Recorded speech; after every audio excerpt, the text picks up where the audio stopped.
Bienvenidas y bienvenidos a esta exploración profunda. Hoy nos metemos de lleno en un desafío que es, central para cualquier organización que quiera no solo sobrevivir, sino prosperar en esta era digital. Hablamos de cómo dejar atrás esas decisiones basadas en la pura intuición o en el típico «siempre lo hemos hecho así», para moverse hacia una gestión, digamos, realmente impulsada por datos. Una transformación que suena súper necesaria, pero que todos sabemos que no es nada fácil, ¿eh? Efectivamente. Y para guiarnos en este camino, tenemos un análisis muy interesante sobre la gestión del cambio 2.0 de José Fernando Quintanilla Gordillo. El punto de partida que plantea es bastante directo, ¿sabes? La mejora continua tradicional, esa que muchas empresas ya practican, pues simplemente ya no da la talla. No alcanza frente a la velocidad y el volumen de información que manejamos hoy. Claro, es otro nivel de complejidad. Totalmente. De hecho, las estimaciones que cita son algo preocupantes, la verdad. Para 2025, calcula que apenas un 24% de las organizaciones habrá logrado consolidar una cultura donde los datos manden de verdad. Uf, ¿solo el 24%? Sí, una cifra que nos dice que hay muchísimo por hacer. Menos de una de cada 4. Eso sí que es un llamado de atención fuerte. Entonces, nuestra misión hoy es desgranar las estrategias clave que propone este análisis para lograr esa transformación cultural tan esquiva. Queremos entender cómo romper esa inercia, ese freno cultural, y avanzar hacia una excelencia operativa donde el dato sea el verdadero protagonista. Ok, pues vamos a sumergirnos en esto. La primera estrategia que aborda el texto parece ir directo a la raíz del problema, el liderazgo. Habla de liderazgo modelador. Suena bien, pero ¿qué implica realmente en la práctica? No basta con que los jefes digan, usen datos, ¿verdad? Para nada. El liderazgo modelador significa que la alta dirección, desde la C-suite, digamos hacia abajo, tiene que ser la primera en usar los datos y usarlos de forma visible, transparente, consistente, para tomar sus propias decisiones. Es predicar con el ejemplo, pero de manera muy concreta. Ajá. Se trata de establecer el tono cultural para toda la organización y, fundamentalmente, de empezar a desmontar esa inercia que mencionabas. Esa inercia que a menudo nace del miedo, ¿no? Miedo a equivocarse, miedo a lo desconocido, miedo a que los datos muestren algo incómodo. Claro, el miedo al error es un freno enorme en muchas culturas corporativas. ¿Cómo se combate eso específicamente con datos? Bueno, el texto sugiere fomentar activamente lo que llama la falla inteligente. O sea, crear un ambiente donde experimentar y aprender de los errores. Errores basados en datos, claro. No solo no se castigue, sino que se vea como parte necesaria del proceso. Transformar el error en aprendizaje validado. Exacto, transformar el riesgo percibido en una oportunidad de aprendizaje validada por datos. Además, menciona la aplicación del conocido modelo de 8 pasos de Kotter, sobre todo el primer paso, crear un sentido de urgencia. ¿Y cómo creas esa urgencia de forma creíble hoy? ¿Con datos, supongo? Claro, mostrando con datos duros, con métricas claras, quizá usando tableros de control ejecutivos. ¿Dónde está la organización hoy versus dónde podría estar si aprovechara mejor su información? Esa brica visible genera la atención necesaria para el cambio. La transparencia aquí es, absolutamente vital. Vaya, entonces la clave no es solo el qué usar, datos, sino el cómo se maneja la resistencia humana, usando los propios datos en cada paso. Eso sí que le da una vuelta práctica. De hecho, el análisis adapta un modelo conocido de gestión del cambio, el ADKAR, para ilustrar esto, ¿cierto? Precisamente. El texto utiliza ADKAR para mostrar cómo los datos actúan como catalizadores en cada fase de la adopción del cambio por parte de las personas. Primero, para generar conciencia, awareness, de la necesidad de cambiar. Ahí usas los KPIs actuales comparados con benchmarks o el potencial no explotado. Es el clásico análisis de brechas, pero comunicado con impacto para responder al ¿por qué cambiar? Ok, la llamada de atención inicial. Exacto. Luego, para cultivar el deseo, desire, entra en juego ese liderazgo modelador del que hablamos, ver a los líderes actuar distinto. Y también la celebración visible de los primeros éxitos basados en datos, por pequeños que sean. Eso genera impulso y reduce el escepticismo. Entiendo. No es solo mostrar el problema, sino también mostrar que la solución funciona y que los líderes están, comprometidos. ¿Y después del deseo? Viene el conocimiento, knowledge. Aquí la clave es la alfabetización de datos. Pero ojo, y esto es importante, con programas específicos para cada rol. No sirve un curso genérico de Excel para todos, ¿viste? Un equipo de marketing necesita entender métricas de campaña, uno de operaciones necesita interpretar datos de eficiencia de procesos.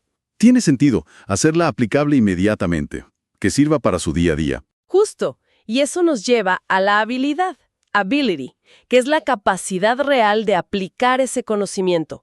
Aquí entran en juego herramientas de análisis más accesibles, lo que se llama Self-Service Analytics.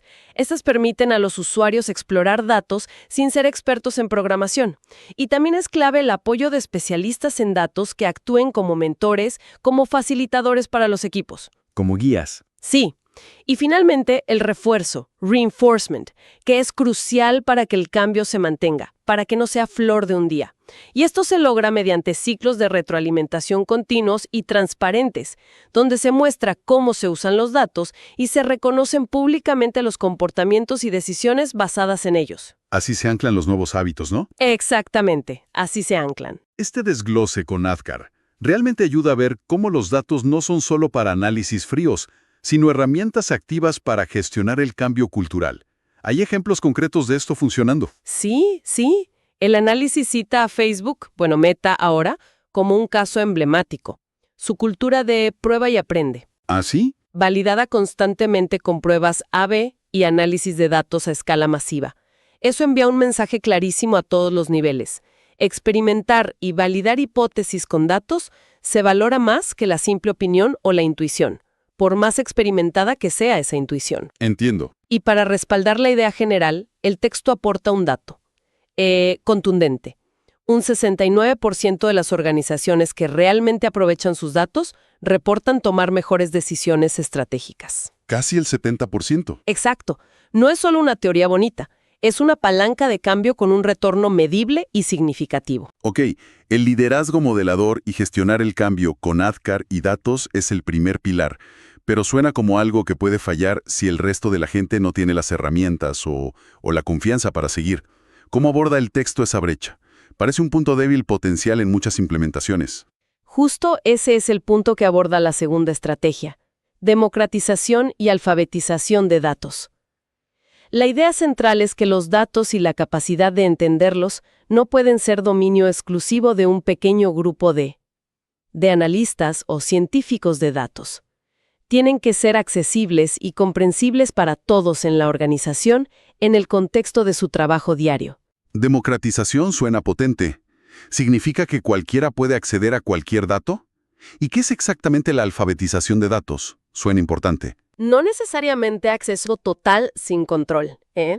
Eso lo veremos en la gobernanza, que es otra estrategia clave.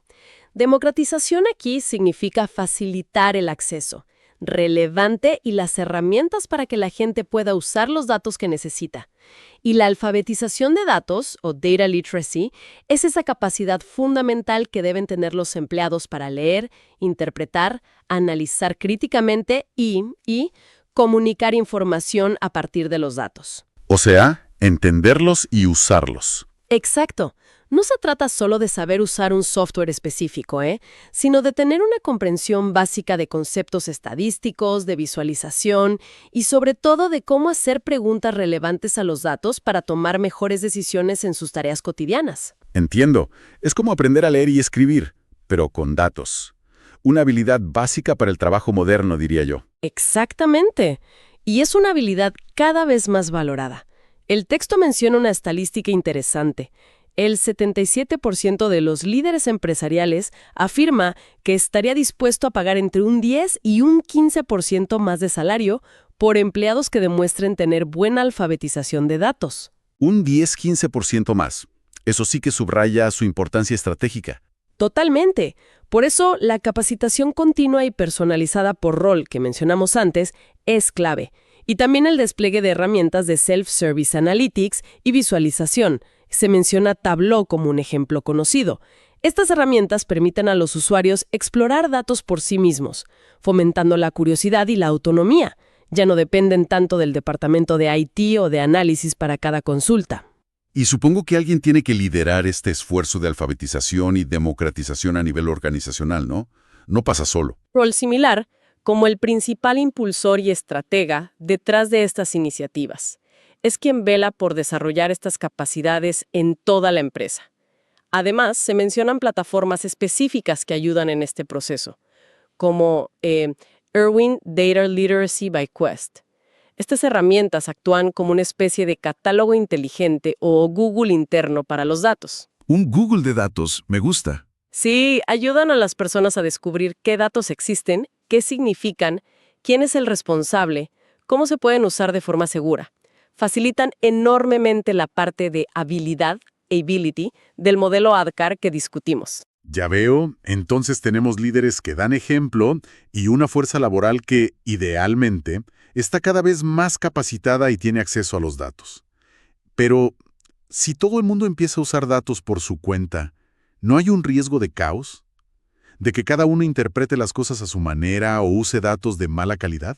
Ese es precisamente el riesgo que aborda la tercera estrategia, el establecimiento de la gobernanza de datos.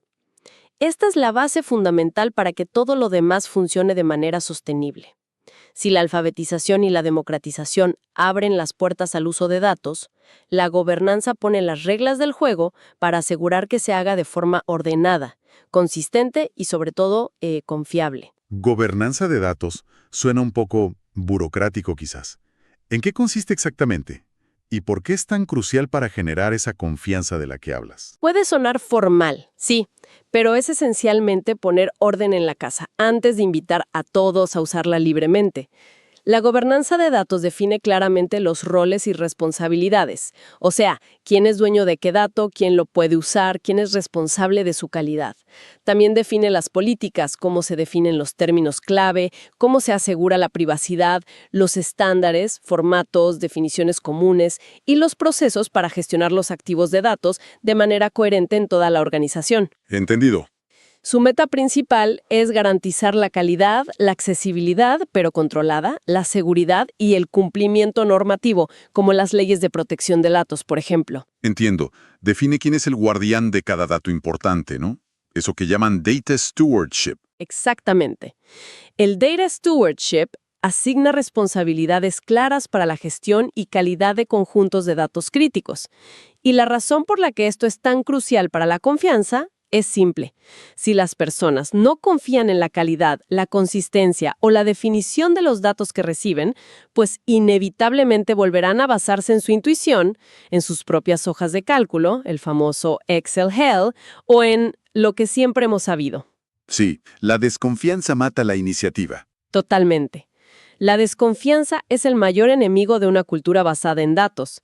De hecho, el texto señala que la falta de integración de datos, un problema típico que una buena gobernanza ayuda a resolver, es una barrera crítica para el 37% de las empresas que intentan usar más analítica. ¿Y cómo se asegura esa calidad de forma práctica? ¿Hay herramientas o técnicas específicas que se mencionan? Sí, el análisis menciona técnicas como el data profiling, que es como hacer un chequeo rápido para entender la estructura, completitud y patrones básicos de los datos. Y también el data auditing, una revisión más profunda y periódica para verificar su exactitud y consistencia contra las reglas definidas. Una idea interesante que propone el texto es tratar los defectos encontrados en los datos, inconsistencias, valores atípicos, datos faltantes, con la misma seriedad y urgencia que se tratarían los defectos más críticos en un proceso de producción física. ¡Wow! Tratar los datos malos como defectos de producción. Eso sí que eleva el estándar. Pone la vara alta. Exacto, porque un dato erróneo puede llevar a una decisión muy costosa. Un ejemplo de empresa que aplica esto bien. El texto menciona a Repsol en España. Ah, Repsol. Sí, utilizan un marco de gobernanza de datos muy estricto para asegurar que toda la información que manejan, desde la exploración de nuevos yacimientos hasta la optimización de sus operaciones logísticas o financieras internas, que todo provenga de una única fuente de verdad, single source of truth. Es decir, que todos en la empresa trabajen con la misma versión confiable y definida de la información. Esta gobernanza rigurosa es lo que genera la confianza necesaria para que la gente realmente base sus decisiones y acciones en los datos corporativos. Vale. Entonces, con esa base sólida de confianza en los datos que da la gobernanza, el siguiente paso lógico es preguntarse, ¿cómo usamos esa confianza y esos datos para realmente potenciar la mejora de nuestros procesos? Es ahí donde entra la fusión con metodologías como Lean Six Sigma, que mencionaba el resumen. Precisamente. La cuarta estrategia se centra exactamente en eso, fusión metodológica de mejora continua, Lean Six Sigma, con analítica avanzada.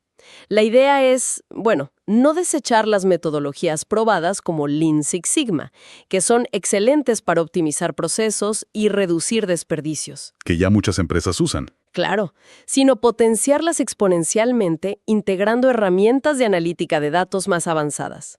Hablamos de llevar la mejora continua a una versión 2.0 o, como la llama el texto, DMake 4.0. DMake 4.0. Suena a la evolución del clásico ciclo de definir, medir, analizar, mejorar y controlar. ¿Cómo se integra la analítica avanzada en esas fases? ¿Dónde pega más fuerte? La integración es más profunda en ciertas fases, sí. Por ejemplo, en la fase de medir, ya no dependemos solo de mediciones manuales o muestreos limitados. Podemos usar Big Data, capturar métricas en tiempo real a través de data streaming desde máquinas o sistemas, o usar datos de sensores, IoT, para tener una visión mucho más completa y granular del rendimiento del proceso. Mucha más data para medir. Exacto. Pero donde la fusión es realmente transformadora es en la fase de analizar. Aquí es donde entran técnicas como la minería de procesos, process mining.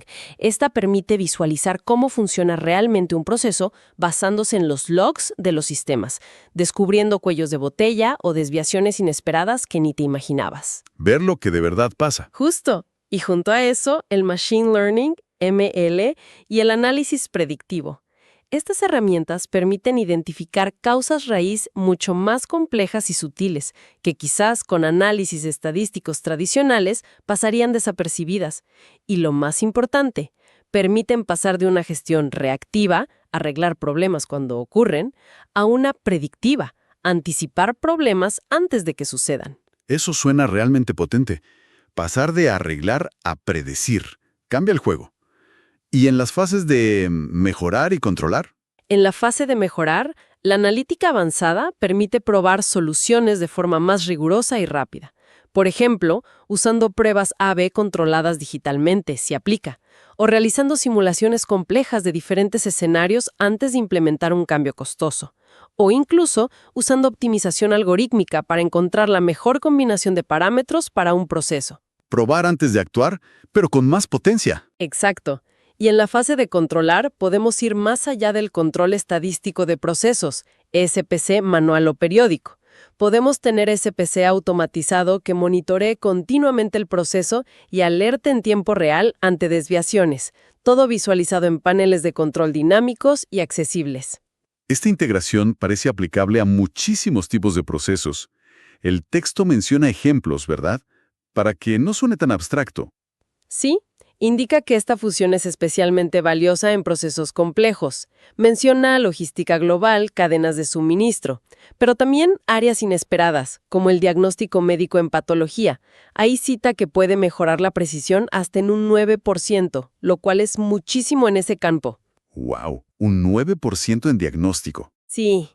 Además, sugiere que para gestionar estas iniciativas de mejora acelerada, que suelen ser muy iterativas, se pueden usar marcos de gestión ágiles como Scrum o Kanban.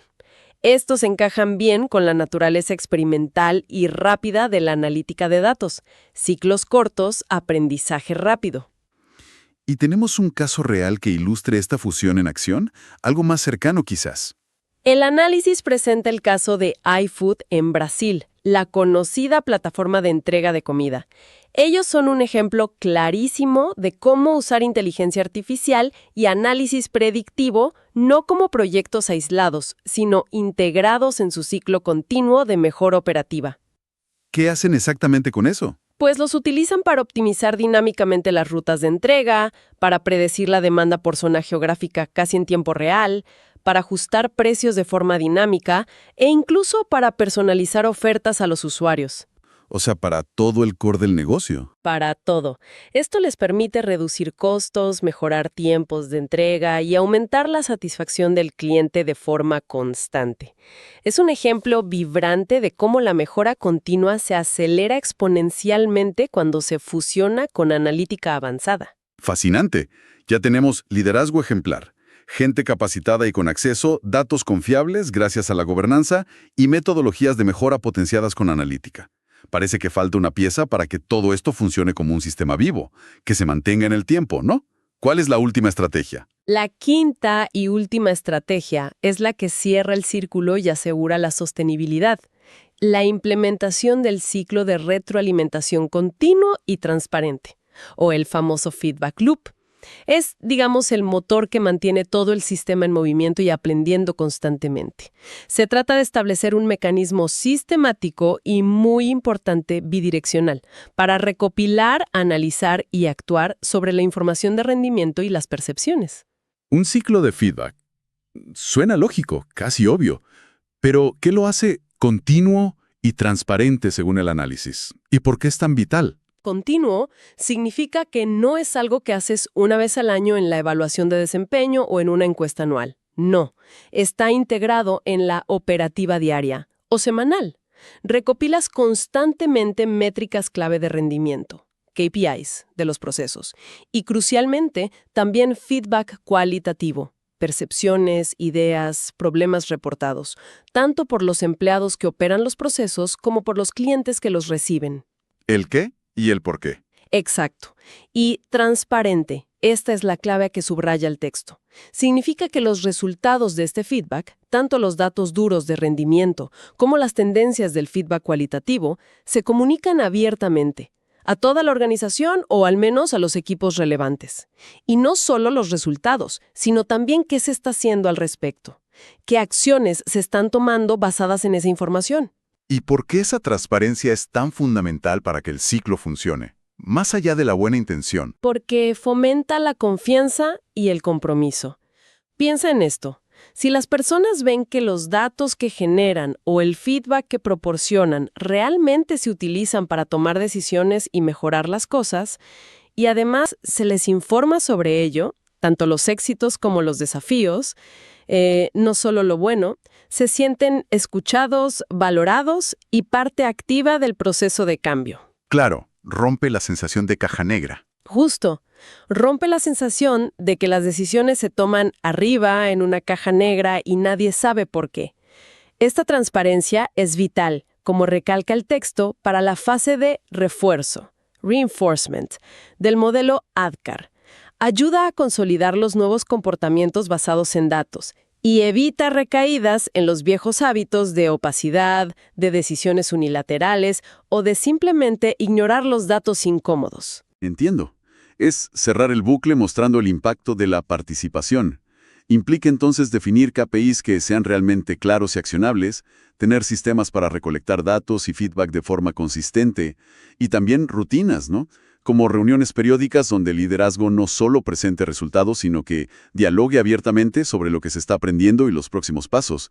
¿Se mencionan herramientas para esto? Sí, claro. Se pueden usar herramientas tecnológicas para facilitar e institucionalizar este ciclo. Por ejemplo, plataformas de feedback 360 o de encuestas continuas de pulso. El texto menciona Lattice como un ejemplo en esta área. Para recoger la voz del empleado de forma estructurada. Y por supuesto, tableros de control en tiempo real, dashboards, que muestren el rendimiento de los procesos y los resultados de las iniciativas de mejora de forma accesible para todos los involucrados.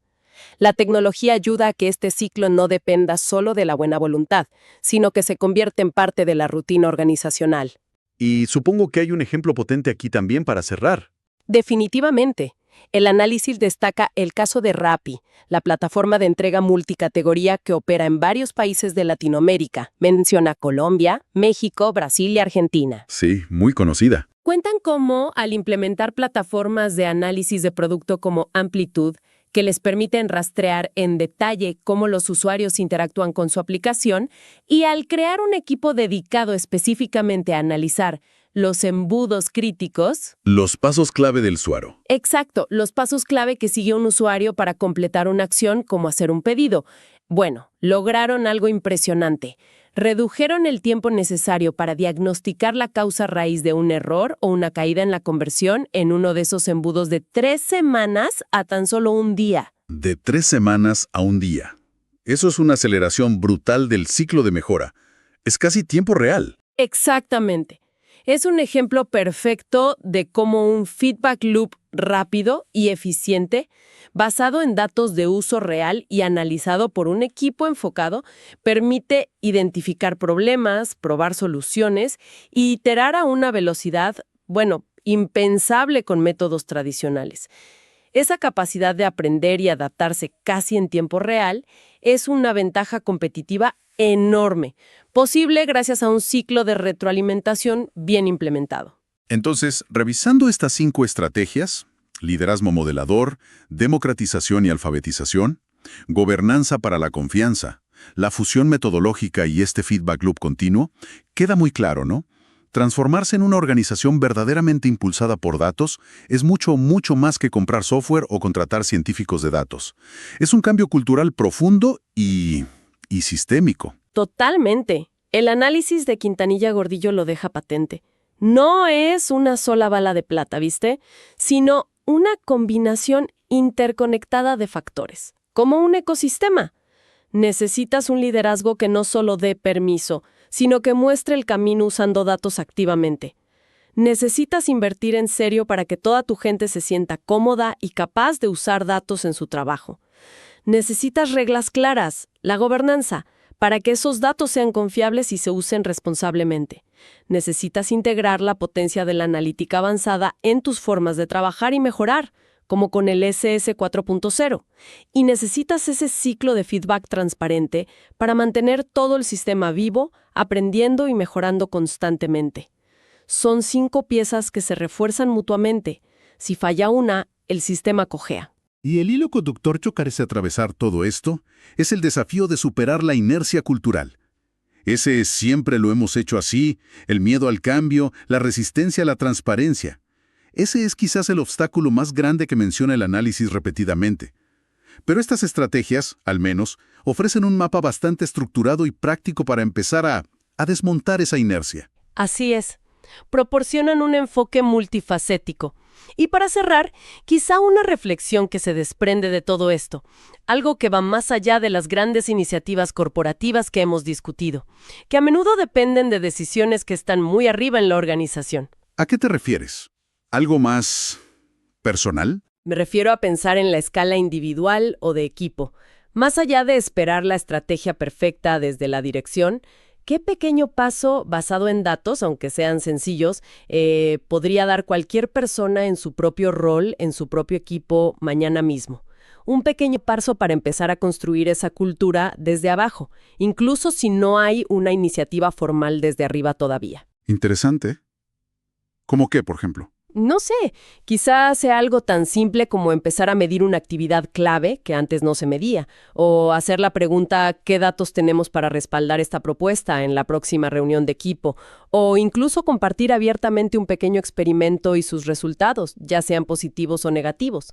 Son pequeños gestos que, multiplicados, pueden empezar a mover la aguja cultural poco a poco. Algo sobre lo que seguir reflexionando, ¿no?